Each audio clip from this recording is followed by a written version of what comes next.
Dear children, in the previous class we have studied about the orbitals, that these are the regions where chances of finding the electron is maximum, and there are some regions where chances of finding the electron is almost nil, that are known as nodes. Today I'll explain you the quantum numbers. The quantum numbers are just like the postal address of the electron. By knowing all these numbers, we can know that where exactly the electron is. What is the size of the orbital, its energy level, the orientation, etc. There are 4 numbers which together known as the quantum numbers. The first one is the principal quantum number, second is azimuthal quantum number, third is magnetic quantum number, and the fourth one is the spin quantum number. The first 3 explains about the orbital and electron both, but the fourth quantum number, that is the spin quantum number, is only for the electrons because electrons are only spinning in the orbital. Let's discuss each quantum number one by one. Principal quantum number represented by small n. It is the main quantum number. Its permitted values are 1, 2, 3, 4 and so on. It can never be 0. It explains the energy and the size of the shell. This quantum number was proposed by Bohr. It determined the energy and the size of the orbital where electron is present. The maximum number of electron in an orbit represented by this quantum number is 2n square. No energy shell in atoms of the known element possesses more limit 32 electrons. It gives the information of the orbit, that is k, l, m and n. Angular momentum can also be calculated using principal quantum number. Second quantum number, that is azimuthal quantum number, represented by small l. It was proposed by Sommerfeld. It determines the number of the subshells or the sublevels to which electron belongs. It tells about the shape of the subshells. It also expresses the energy of the subshells. The energy of the S subshell is less than P, the energy of the P subshell is less than D, and the D subshell has lower than the F subshell. The value of L is equals to n minus 1, where n is the principal quantum number. Let me give you an example. Suppose the value of n is 1, then the value of L, that is azimuthal quantum number, will be 0. If the value of n is 2, then the value of L will be 0 and 1. The maximum number of electrons in the subshell will be given by the formula 2 into 2L plus 1. The S subshell can accommodate maximum of 2 electrons, P subshell can accommodate 6 electrons, D can accommodate 10 electrons and F subshell can accommodate 14 electrons. For a given value of n, the total value of L is always equal to the value of n. The third quantum number, that is magnetic quantum number. Its symbol is small m and a subscript, that is small l, on the right hand side. It was proposed by Zeeman. It gives the number of the permitted orientation of the subshells. The value of m varies from minus L to plus L through 0. For example, the value of L is 0, then m will also be 0.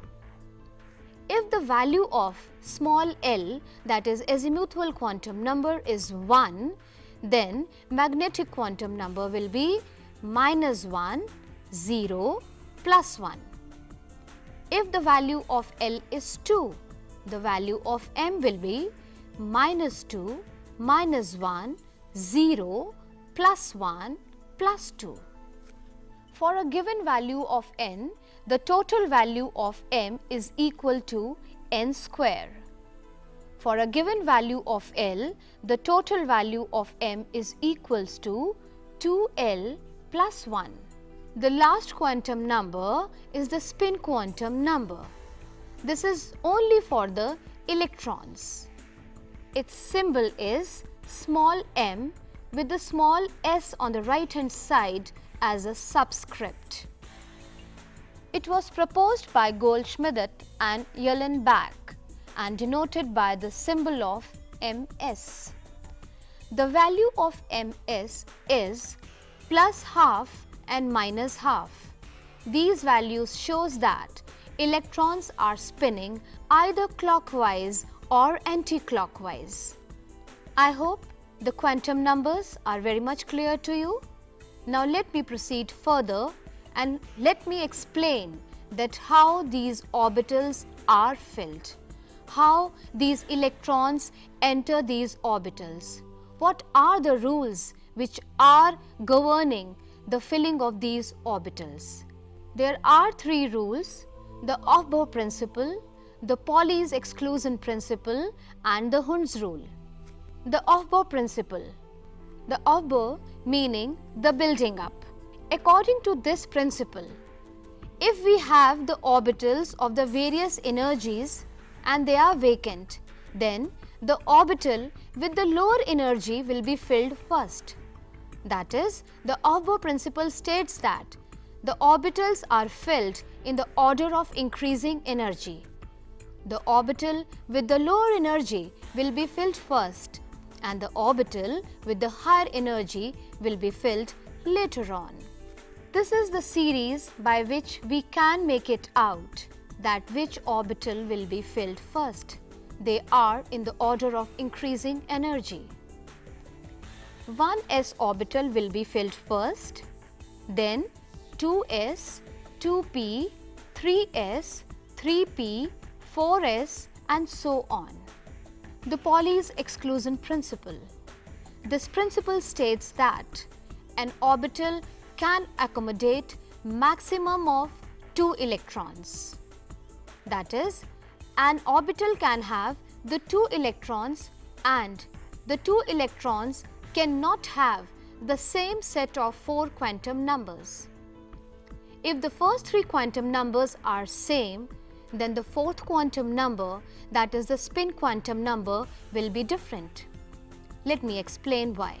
That one electron will be spinning clockwise and the other electron will be spinning anti-clockwise. The one electron will have the plus half value and the other electron will have minus half value. So we can say that no 2 electrons in an atom can have same set of 4 quantum numbers. Hund's rule.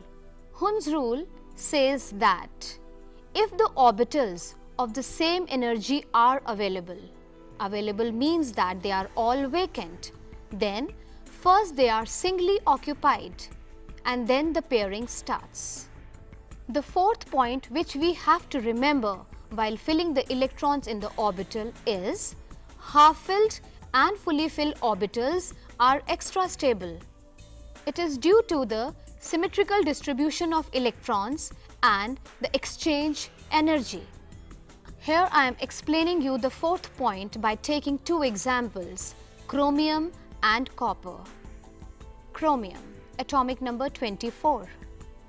As per keeping in mind all the first 3 rules, that is the Aufbau principle, Pauli's exclusion principle and Hund's rule, the electronic configuration of the chromium comes out to be 1s2, 2s2, 2p6, 3s2, 3p6, 3d4, 4s2. But this is incorrect. Why? Because we know that as per the fourth point, the half-filled and the fully filled orbitals are extra stable. So actually what happens? There is a very little energy difference between the 4s and the 3d orbital. So one electron from the 4s orbital jumps to the 3d orbital and makes it 3d5. 3d5 is the half-filled state because d orbital can maximum accommodate 10 electrons. So the correct electronic configuration for the chromium is 1s2, 2s2, 2p6, 3s2, 3p6, 3d5 and 4s1. No doubt, energy is required for this transfer of electron. But the stability which is obtained after that is much more and compensates that energy requirement. The another example is copper, atomic number 29. Let's see its electronic configuration as per the three rules: 1s2, 2s2, 2p6, 3s2, 3p6, 3d9, 4s2. It is incorrect again because after transferring one electron from the 4s orbital to 3d, 3d becomes 3d10 and then it becomes more stable. Dear children, so while writing the electronic configuration, we have to keep all these 4 points in our mind. Now, simultaneously I will explain you the quantum number and the filling of electrons and how these elements are placed in the periodic table. You can see the 1s orbital. The value of the small n, that is the principal quantum number, is 1. L is 0. 0 means s subshell. The value of magnetic quantum number is 0 and the spin quantum number will be plus half or minus half. Now you can see that 1 electron in the 1s orbital and the atomic number 1 is for hydrogen. You can see the place of hydrogen in the periodic table. This 1 electron is in 1s orbital and I have already explained you in the previous class that s orbital is spherically symmetrical. Second electron, it again entered the 1s orbital because one orbital can accommodate 2 electrons and you can see the direction of the arrows. One is spinning in the clockwise direction and the other is spinning in the anti-clockwise direction. Atomic number 2 is for helium. Helium is placed in the 18th group, that is noble gases. The value of the principal quantum number, that is small n, is now 2. L, that is the azimuthal quantum number, the permitted values are 0 and 1. The third electron entered the 2s orbital. Now in total there are 3 electrons, 1s2, 2s1. The atomic number 3 is for lithium. Now you can see the position of the lithium just below the hydrogen. And you can see that the size of the s orbital is increased because the value of the principal quantum number is now 2. The 2s orbital is larger than 1s orbital. One more electron in the 2s orbital because the maximum capacity of the s orbital is 2 electrons. 2p orbital. There are 3 orbitals in the p subshell and p orbital can accommodate in total 6 electrons. We'll see one by one and we'll also see the change in the shape of the p orbital. I've already told you the p orbitals are dumbbell shaped. You can also see that all these elements like boron, carbon and nitrogen, how they are placed in the periodic table. You can also see the p orbitals, these are dumbbell shaped.